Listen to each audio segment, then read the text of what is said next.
আসসালামু আলাইকুম প্রিয় দর্শক, বরাবরের মতো আবারও হাজির হয়েছে আপনাদের জন্য খুবই সহজ এবং মজার একটি রেসিপি নিয়ে। আজকের পর্বে আপনাদেরকে তৈরি করে দেখাচ্ছি ইউনিক স্টাইলে চিকেন শর্মা। এটাকে আপনারা চিকেন চিজ শর্মা বলতে পারেন অথবা বলতে পারেন চিকেন চিজ নান। যেটাই বলেন না কেন, খেতে কিন্তু অসাধারণ। যদি ট্রাই করতে চান, ফার্স্ট থেকে লাস্ট পর্যন্ত ভিডিওটি দেখবেন ডিটেলসে, দেন আপনি ট্রাই করবেন, তাহলে একদম পারফেক্টভাবে তৈরি করতে পারবেন। প্রতিটি টিপস অ্যান্ড ট্রিক্স কিন্তু খুবই গুরুত্বপূর্ণ একটা পারফেক্ট রেসিপি তৈরি করার জন্য। এর জন্য লাগবে ময়দা। আমি প্রথমেই 3 কাপ ময়দা চেলে নিচ্ছি। চেষ্টা করবেন ময়দা চেলে নেওয়ার জন্য, অনেক সময় দলা পেকে থাকে, চেলে নিলে বেশি ভালো হয়। নানটাও একদম সফট হবে এবং খুব ভালো হবে। প্রথমেই 3 টেবিল চামচ গুঁড়া দুধ অ্যাড করছি নান তৈরি করার জন্য, এতে করে নানের স্বাদ বৃদ্ধি হবে। সাথে দিয়ে দিচ্ছি 3 টেবিল চামচ চিনি। কেউ চাইলে চিনি কমিয়ে বা বাড়িয়ে অ্যাড করতে পারবেন, বাড়িয়ে অ্যাড করবেন না, কমিয়ে অ্যাড করতে পারেন যদি মিষ্টি কম খেতে পছন্দ করেন। তবে আমি যেটা দিয়েছি সেটা একদম পারফেক্ট। দিয়ে দিচ্ছি ইস্ট 1.5 চা চামচ অর্থাৎ হাফ টেবিল চামচ। আর লবণ দিয়ে দিলাম 1 চা চামচ। ইস্টের উপর দিবেন না, একটু সরে দিবেন, দিয়ে তারপর ময়দার সাথে মিক্স করবেন। ইস্টের সাথে লবণ একসাথে মিক্স হয়ে গেলে অনেক সময় ইস্ট অ্যাক্টিভ হতে চায় না। সাথে দিয়ে দিচ্ছি 3 টেবিল চামচ সয়াবিন তেল। মেজারমেন্ট একেবারে সহজ মনে রাখা। আমি আবারও বলে দিচ্ছি আপনাদের সুবিধার জন্য। 3 কাপ ময়দা, 3 টেবিল চামচ গুঁড়া দুধ, 3 টেবিল চামচ চিনি, হাফ টেবিল চামচ ইস্ট, 1 চা চামচ লবণ, 3 টেবিল চামচ তেল। আর সাথে লাগবে 1 কাপ হালকা গরম পানি। যদি গুঁড়া দুধ অ্যাড না করেন, সেক্ষেত্রে আপনি এই পর্যায়ে পানির পরিবর্তে তরল দুধ অ্যাড করতে পারেন, তবে সেক্ষেত্রেও হালকা গরম হতে হবে। সম্পূর্ণ পানি অ্যাড করে খুব ভালোভাবে এটাকে মেখে নিচ্ছে।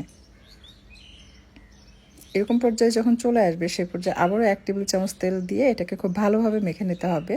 5-7 মিনিট মাখালে ডোটা একেবারে সফট এবং মোলায়েম হয়ে আসবে।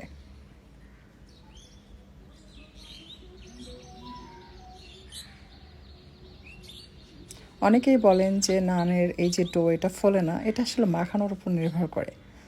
আর পানিটা যেন খুব বেশি গরম না হয়। যদি সেদ্ধ হয়ে যায় ডো, তাহলে কিন্তু ফুলতে চাইবে না। সামান্য একটু ময়দা নিয়ে নিচ্ছি, ঢাকনাতে ঢেকে দিব এবং ছিদ্রটা বন্ধ করার জন্য এই ময়দাটা নিলাম, যেন এর ভিতরে হাওয়া প্রবেশ করতে না পারে, কারণ হাওয়া প্রবেশ করলে ড্রাই হয়ে যাবে উপর থেকে। আর লাগবে একটা ক্যাপসিকাম এবং টমেটো।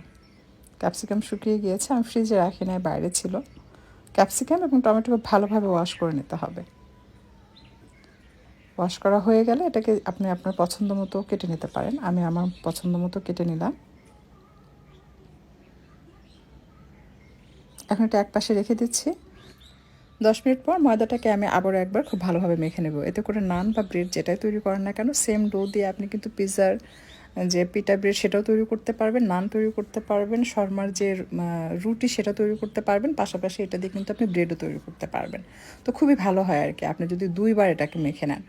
এরপর জাস্ট 1 ঘন্টার মতো রেস্টে রেখে দিবেন। হাতে সময় কম থাকলে 30 মিনিট রেখে আপনি কিন্তু যে কোনো কিছু বানিয়ে নিতে পারেন। যদি ব্রেড বানাতে চান, ব্রেড বানাতে পারবেন, পিৎজার পিটা ব্রেড বানাতে পারবেন, শর্মার জন্য রুটি বানাতে পারবেন, নান বানাতে পারবেন, বাটার নান বানাতে পারবেন, গার্লিক নান বানাতে পারবেন। এভরিথিং এই একটা ডো দিয়ে তৈরি করা যায়।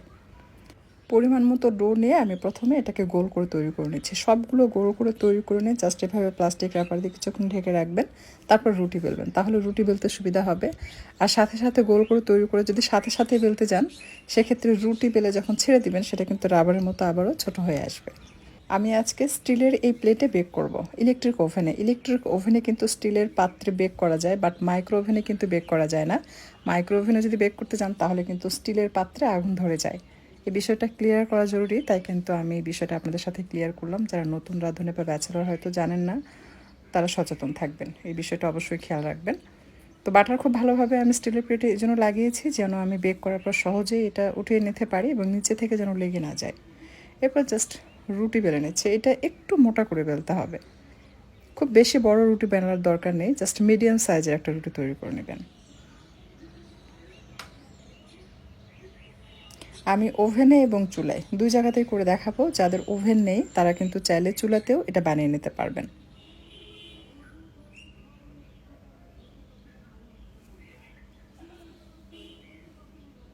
আমার রুটি বেলা হয়ে গেছে, দেখতে পাচ্ছেন। এখন যেটা করব, মাঝখানে একটু বাটার লাগিয়ে নিচ্ছি। বাটার এই জন্য লাগাচ্ছি, যখন এটা আমরা ভাঁজ করব, করে বেক করব, বাটার লাগালে মাঝখানে কিন্তু আর এটা জোড়া লেগে যাবে না।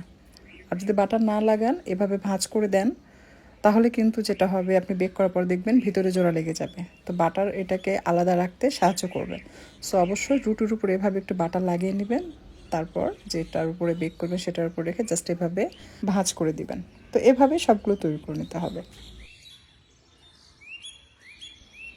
এটা আমি ইলেকট্রিক ওভেনে বেক করব, তাই উপরে একটু পেঁয়াজের রিং এবং মোজারেলা চিজ দিয়ে দিব। এতে করে সুন্দর লাগবে দেখতে, আকর্ষণীয় একটা লুক চলে আসবে। আপনি কিন্তু এটা চাইলে চুলাতেও বেক করতে পারেন, কেক যেভাবে বেক করে, ওভেন যাদের নেই তারা ওইভাবে বেক করতে পারেন। আবার নর্মালি প্যানেও ভেজে নিতে পারেন। প্যানে যদি ভেজে নেন সেক্ষেত্রে কিন্তু উপরে চিজ দেওয়া যাবে না, উপরে পেঁয়াজ দেওয়া যাবে না, তবে আপনি চাইলে এটা ভিতরে দিতে পারেন। উপরে একটু চিলি ফ্লেক্স দিয়ে এটাকে বেশ কিছুক্ষণ ঢাকনা দিয়ে ঢেকে রেখে দিব 15-20 মিনিটের মতো। তারপর আমি এটা ওভেনে বেক করব। তো চুলায় আমি আপনাদেরকে তৈরি করে দেখাচ্ছি, প্যানে মানে কড়াইয়ে আর কি। তবে এটা বেক করা না, এটাকে ভাজা বলতে পারেন। যেহেতু আমি এটা ভেজে নেব তাই কিন্তু আমি এটার উপরে চিজ বা কোনো কিছু দিইনি। চুলায় স্লো ফ্লেমে বসিয়ে রেখেছি, এদিকে চিকেনটা ম্যারিনেট করব। মুরগি মাংস নিয়েছি হাড় ছাড়া, টমেটো, ক্যাপসিকাম, পেঁয়াজ কুচি সব কিছু দিলাম। আর সাথে দিয়ে দিচ্ছি আপনার আদা রসুন বাটা 1.5 চা চামচ, দিয়ে দিচ্ছি লবণ স্বাদ মতো। এ পর্যায়ে কম দিতে হবে যেহেতু সয়া সস অ্যাড করব। আমি 1 চা চামচ কালো গোলমরিচের গুঁড়া দিয়েছি, 1 চামচ ভর্তি করে মরিচের গুঁড়া দিয়েছি।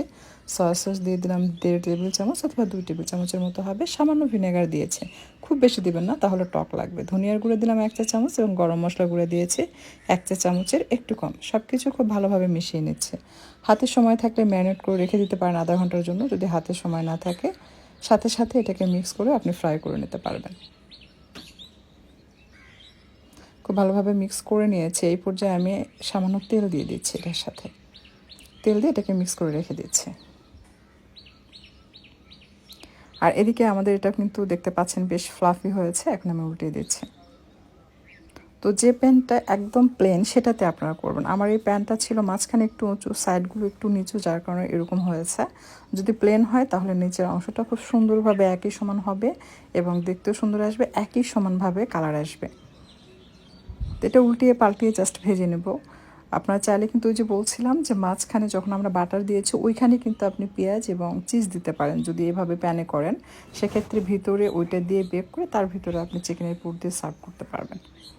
আসলে একটা রেসিপি আপনি বিভিন্নভাবে তৈরি করতে পারবেন। আমি চেষ্টা করি প্রতিটি রেসিপিতে ডিটেলসে শেয়ার করতে, যেন আপনাদের প্রত্যেকটা রেসিপি পারফেক্ট হয়, মজার হয় এবং কোনো কিছু যেন নষ্ট না হয়। টমেটো ভাজা হয়ে গেছে, এটা আমি তুলে নিচ্ছি। দেখতে পাচ্ছেন খুব সুন্দর কালার এসছে এবং সুন্দর ফ্লাফি হয়েছে। সেম প্যানে আমি চিকেনটাকে ভেজে নিচ্ছি। প্রথমে চুলার তাপটা হাই ফ্লেমে থাকবে, তো করে দেখবেন সুন্দর একটা স্মোকি ফ্লেভার পাবেন। মিনিটখানেক এভাবে হাই ফ্লেমে রাখবেন, তারপর আপনি ঢাকনা দিয়ে ঢেকে দিবেন। যখন ঢেকে দিবেন তখন অবশ্যই চুলার তাপটা একটু কমিয়ে দিবেন। যদি এরকম করে ভাজতে পারেন যে হাই ফ্লেমে রাখলেন, চিকেন ছেড়ে দিলেন 1 মিনিটের মতো, দেখবেন নিচে একটু লালচে লালচে হবে, এর মধ্যে স্মোকি ফ্লেভার ক্রিয়েট হয়, যেটার জন্য চিকেনের স্বাদটা কিন্তু একদম ডিফারেন্ট হয়। তো যখন পানি ছেড়ে দিবে তখন জাস্ট চুলার তাপটা মিডিয়াম আঁচে রেখে অনবরত নেড়ে চেড়ে আপনি এটাকে ভেজে নেবেন, কারণ হাড় ছাড়া মুরগির মাংস সেদ্ধ হতে সময় লাগে না। শেষের দিকে আমি একটু বাটার দিয়েছি যেন চিকেনের মধ্যে বাটারের ফ্লেভারটা পাওয়া যায়, যেটার জন্য ভালো লাগবে খেতে। তো পানি টেনে যাওয়া পর্যন্ত আমি এটাকে রান্না করে নেব। এই চিকেনটা হতে সময় লাগে না, শর্ট টাইমে হয়ে যায়। যখন দেখবেন তেল ছেড়ে দিবে সেই পর্যায়ে অ্যাড করবেন টমেটো সস। আমি এখানে 2 থেকে 3 টেবিল চামচের মতো হবে টমেটো সস দিয়ে এটাকে মিক্স করে নেড়ে চেড়ে একটু ড্রাই করে নেব।